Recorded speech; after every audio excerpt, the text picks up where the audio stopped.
nanginginutan. Always number one. Always number one. DCGB 729 kHz. Enot sa Bareta. Enot sa Gabos. Ang DCGB aktibong miyembro yan kan kapisanan ng mga broadcasters ng Pilipinas ang KBP Philippine Standard Time hali sa Pag-asa 5 minutos lapwas alas 5 nin hapon. Alas 5 ng hapon, oras na para aramon ng mga maiinit na bareta kanal daw na maruluwas sa agas sa mga periodiko, radyo asin telebisyon. Erot na madadangog ngunyan sa DZGB Bareta alas 5. Mga bareta ngunyan para sa aga. Erot na tinipon sa DZGB Newsbase. DZGB Bareta alas 5. Kaiba ang field reports kan Mega Force Patrol. Halin sa iba-ibang parte kanalbay asin kabikolan. Ngunyan, uya ang sa idong tagapagbareta. Diyos marhay na hapon sa pangaran kan Newsbase asin kan Mega Force Patrol. Ako po ang sa indong magiging tagapaghatod bareta si Pio Fernandez.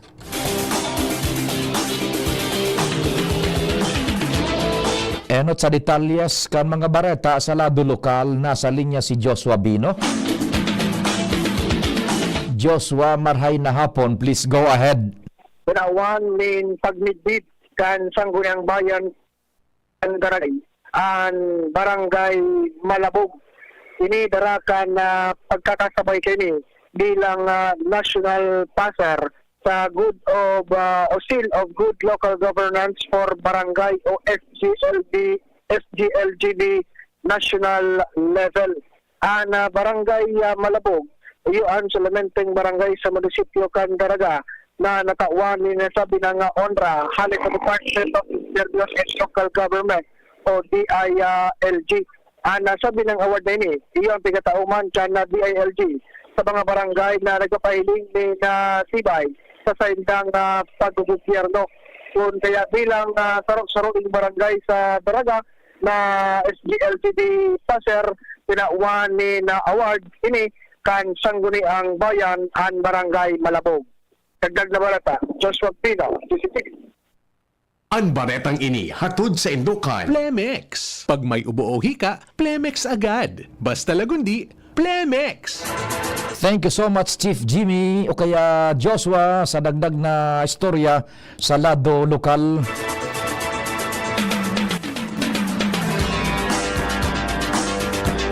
Saro pang detalyes kan bareta sa lado lokal. Nasa linya man si kumpadreng Al Armario. Kumpadreng Al, Diyos marahin na hapon. Please go ahead. Recognize man kan Sanggunian Panlunsod ang Federated Parents Teachers Association kan Legazpi City Division bilang People's Council na magtatabang sa gobyerno lokal. Sa paagi ni City Councilor J.P. Lee, Chairman ng Committee on Education, tinawan sindanin plaque of appreciation. Ang Federated Parents Teachers Association, organisasyon ini, kan mga PTA President sa entero mga elementary school sa Legazpi City. Digdiman minapili nin mga opisyal para sa federasyon, para sindaman, at marepresentar kan mga elementary school sa city level para sa mga programang pang-edukasyon. Ang Federated PTA ngunyan na taon, pinamamayuhan ni Mark Bien, kana Barangay Padang. Al Armario, DCGB. Thank you so much, kumpadreng Al.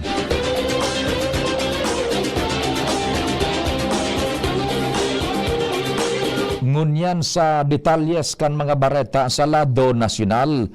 Masaangat din petisyon sa Korte Suprema ang nagkapirang Mindanao non lawyers. Objeto kan petition for certiorari and prohibition ang questionon ang naging proseso kan impeachment na hali sa reklamong ipinagsaangat sa Kamara. Ipinagpunto ninda na sa pagpuon pa sana may mga procedural errors, constitutional infirmities as in jurisdictional void. Ang mga nagsumiter kan petisyon iyo sinda abogado Israelito Torion, abogado Martin Delgra, abogado James Reserva, asin abogado Hilary Olga Reserva, asin iba pa.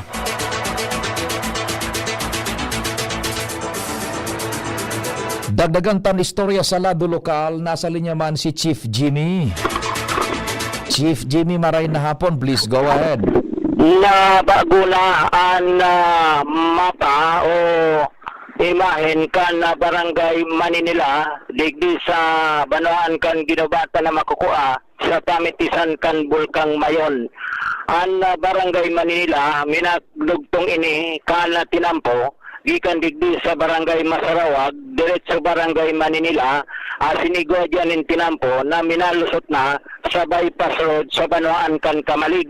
Napagi ang DCGB News na bigla ang tagapagbaritang ini kanapagi kita sa dati na tinampo alagad sa pag-agi niya to wala na so tinampo mayor ng gali na konektado sa Bulkang Mayon. Sa pag-ugid kan DCGB News na pag-araman na durante kan bagyong Christine asin sinundan pa kan sunod-sunod na uran Pipito asin Sirline na tunaw so tinampo na minakonektar haling Masarawag going sa barangay Maninila. Dahil masabutan kung ano na ang tuturong plano kayo ni kana lokal na gobyerno dahil ang puro nang na-isolate nasabing barangay, lalo na kung igwanin mga makukusog na pagbaha asin pagulan, dahil naman maririskyo ang mga residente sa nasabing lugar dahil nanta ang nating tinampo ngunyan dakulao ng gali na konektado sa pamitisan kan Bulkang Mayon. Sayang kan tinampo na ginibo na mabaldakutana from Manila, Kamalig, diretso Maninila ginubatan, diretso na sa Ligaw, dahil ta naputol na sa tinampo na minakonektar Masarawag pasiring na sa siyudad kan Ligaw. Mga dagdag na balita, Jimmy Nasalita, DCGB News. Thank you so much, Chief Jimmy.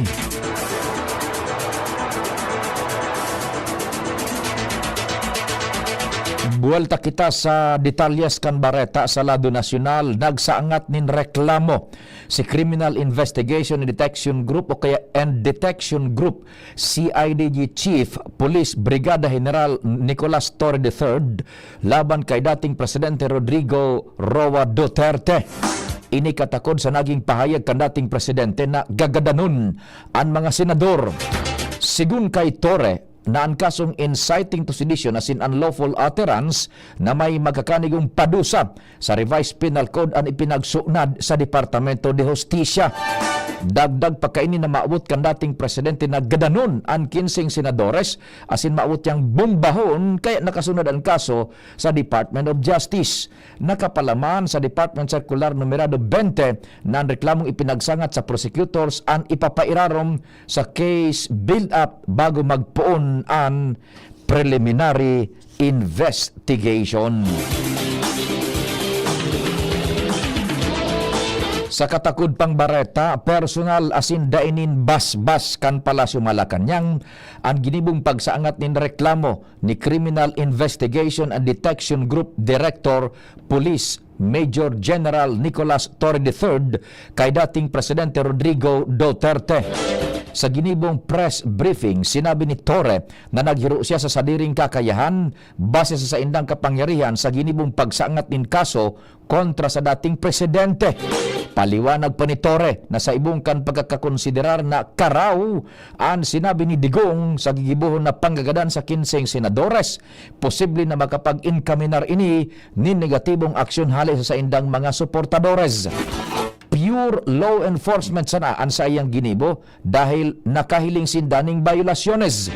Dahil naman kaipuhan pa na magrani sinda sa na senador, dahil naman kaipuhan pa na magrani sa inda ang mga senadores para gibuhon ini. Mientras ang sinabi naman ni Torre na dapat mapanimbag si Duterte sa iyang mga sinabi asin ipigtaong ehemplo pakaini ang war on drugs kung sain dakol ang nagadan asin sinabi ni Duterte na siyaan maninimbag alagad sa ultimo nabayaan ang mga pulis na may kaso.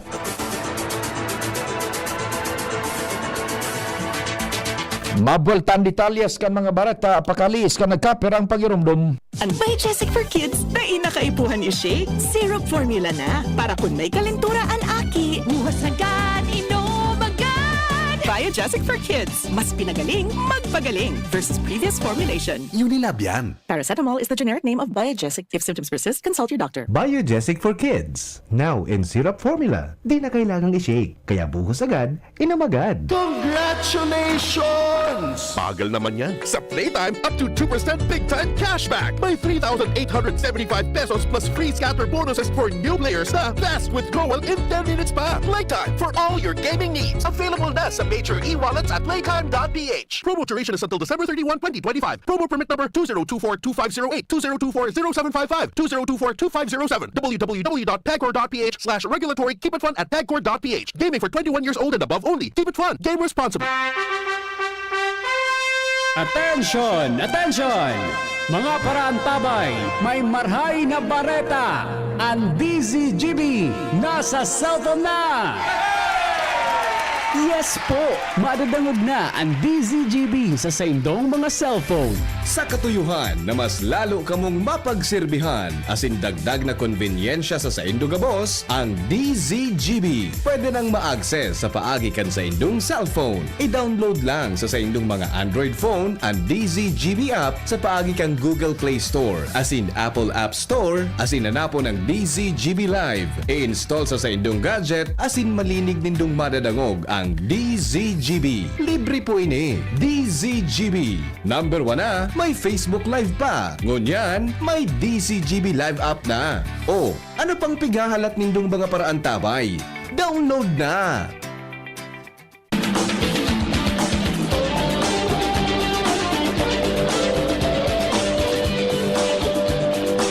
Diretso kan detalyas kan mga bareta sa lado nasyonal, siniguro kan Philippine National Police ang sa indang kahandaan para sa mga piglalauman na aktibidades sa Pebrero 25 na magkukumemorar sa EDSA People Power.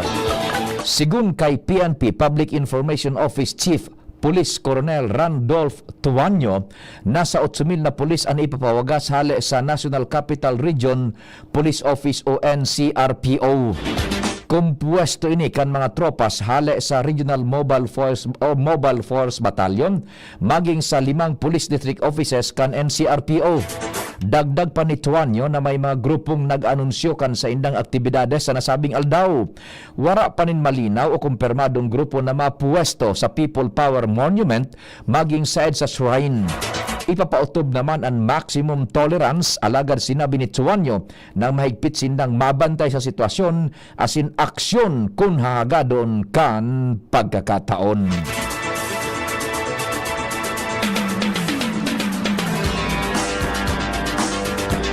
Pigbabantayan kan Puwersas Armadas kan Pilipinas ang sobra sa 400 na lugar sa bilog na nasyon na enot ng pinangaranan kan COMELEC bilang mga areas of concern.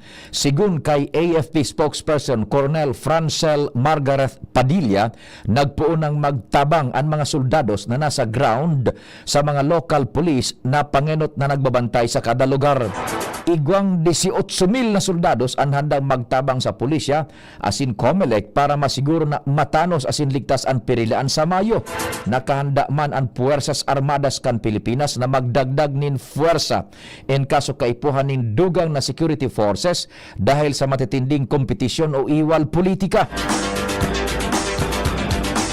Susog sa datos kan COMELEC, maabot sa 49 lugar hali sa Bangsamoro Autonomous Region in Muslim Mindanao ana sa irarom kang yellow category. 53 hali sa Region 8, 9, 10, 12 Karasin Caraga ang nasa orange category. Sa irarom naman kan red category, igwang 38 lugar na pigubantayan hali ni sa Region 2, 5, 6, 8 asin BARMM. Nagkapera sa naging basyan kan COMELEC sa ginibong deklarasyon an istorya kaya historya kan kariribukan kan nakalis na eleksyon iwal sa pag-ultanan kan mga kandidato asin iba pa.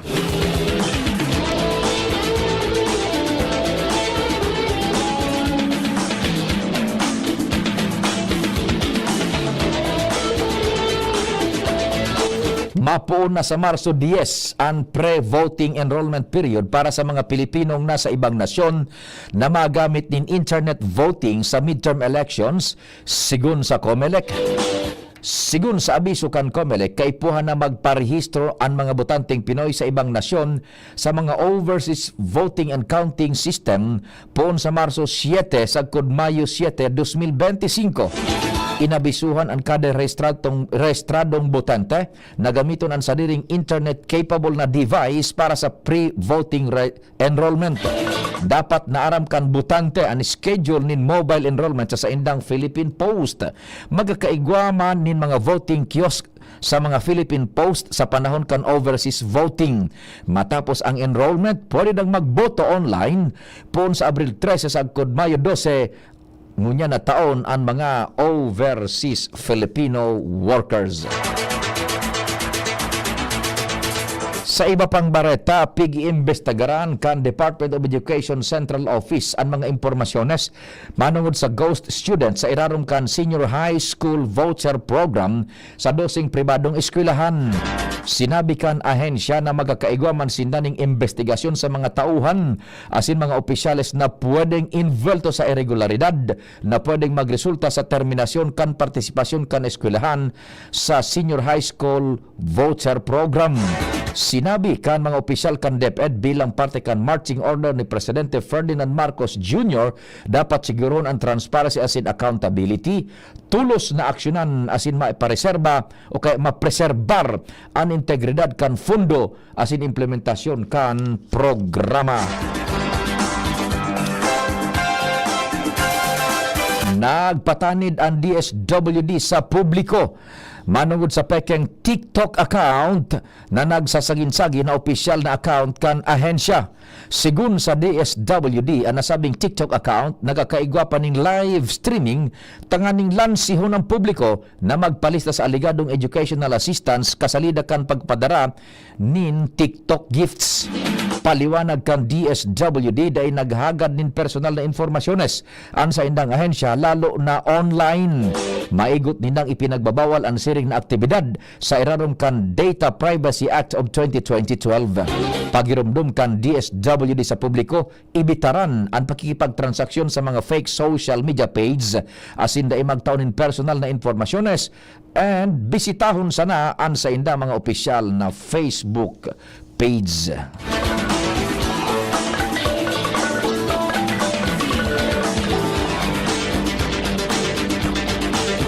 Pig-imbitaran kan House Tri-Committee and Bureau of Internal Revenue na matawan ning linaw ang tax compliance as in financial transparency kan mga social media influencers as in vloggers.